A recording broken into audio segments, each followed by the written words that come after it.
ನನ್ನ ಹೆಸರು ಶ್ರೀನಿಧಿ, ದ್ವಿತೀಯ ಸೆಮಿಸ್ಟರ್ ಪ್ರಶಿಕ್ಷಣಾರ್ಥಿ.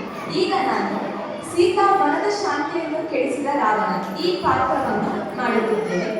ಹೀಗೆಂದರೆ ರಾವಣ, ಹೀಗಿರುತ್ತದೆ ಸೀತೆ. ಭವತಿ ಭಿಕ್ಷಾಂದೇಹಿ, ಭವತಿ ಭಿಕ್ಷಾಂದೇಹಿ, ಭವತಿ ಭಿಕ್ಷಾಂದೇಹಿ. ಯಾರೋ ಬಂದದ್ದಾಯ್ತಲ್ಲವೇ, ಇರಿ ಹೋಗಿ ನೋಡುತ್ತೇನೆ. ಋಷಿಮುನಿಗಳು ಭಿಕ್ಷಾಟನೆಗೆ ಬಂದಂತಿದೆ, ಹೋಗಿ ಮಾತನಾಡಿಸುತ್ತೇನೆ. ಅಯ್ಯೋ, ಲಕ್ಷ್ಮಣನ ಹೇಳಿದ ಮಾತುಗಳೆಲ್ಲ ನೆನಪಿಗೆ ಬರುತ್ತಿದೆ ಅಲ್ಲವೇ. ನಾನೇನು ಮಾಡಲಿ, ಇವರನ್ನು ಹೇಗೆ ಸತ್ಕರಿಸಲಿ? ಇರಲಿ, ಈ ಲಕ್ಷ್ಮಣನಿಗೆ ನನ್ನ ರಕ್ಷಣೆಗಾಗಿಯೇ ಅಲ್ಲವೇ ಒಳಗೆ ನಿಂತು ಮಾತನಾಡಿಸುತ್ತೇನೆ. ಪೂಜ್ಯರೇ ಮಹರ್ಷಿಗಳೇ, ವಂದನೆ ಮಾತೆ. ನಾನು ಈ ಕಾಡಿನಲ್ಲಿ ವಾಸಿಸುತ್ತಿರುವ ಋಷಿಮುನಿ. ಇಲ್ಲಿಯೇ ಇರುವ ಕತ್ತಲ ಪಾದಿಗಳನ್ನು ತಿಂದು ಬದುಕಿ ನನ್ನ ಜೀವನ ತುಂಬಾ ಹಸಿವಾಗುತ್ತಿದೆ ಮಾತೆ. ಏನಾದರೂ ಭಿಕ್ಷೆಯನ್ನು ಇದ್ದರೆ ನೀಡುವಿರಾ? ಇದೇ ಸರಿಯಾದ ಸಮಯ. ಇವಳನ್ನು ಇಲ್ಲಿಂದ ಅಪಹರಿಸಿಕೊಂಡೊಯ್ಯಲೇಬೇಕು. ಈ ಕಾಡಿನಲ್ಲಿ ರಾಮನು ಇಲ್ಲ, ಲಕ್ಷ್ಮಣನು ಇಲ್ಲ. ಇದೇ ಸರಿಯಾದ ಸಮಯ. ಆದರೆ ಇವಳ ರಕ್ಷಣೆಗಾಗಿ ಲಕ್ಷ್ಮಣ ರೇಖೆಯನ್ನು ಎಳೆದು ಬಿಟ್ಟಿದ್ದಾನಲ್ಲವೇ.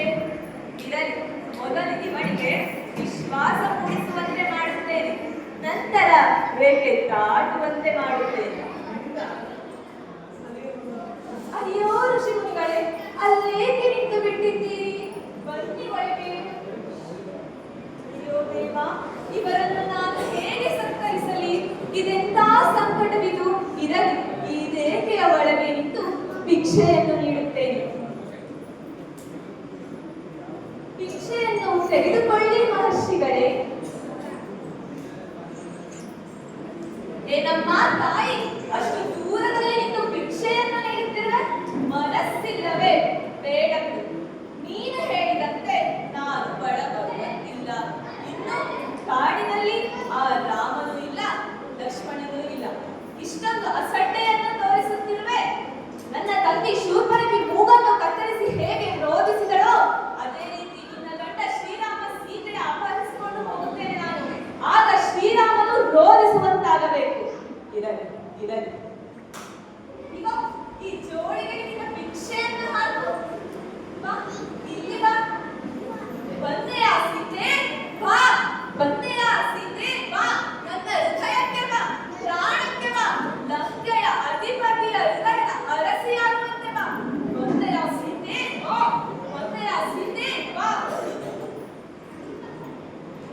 ಹೇ ದುಷ್ಟಮುನಿ, ಬಿಡು ಬಿಡು ನನ್ನ ಕೈಯನ್ನು.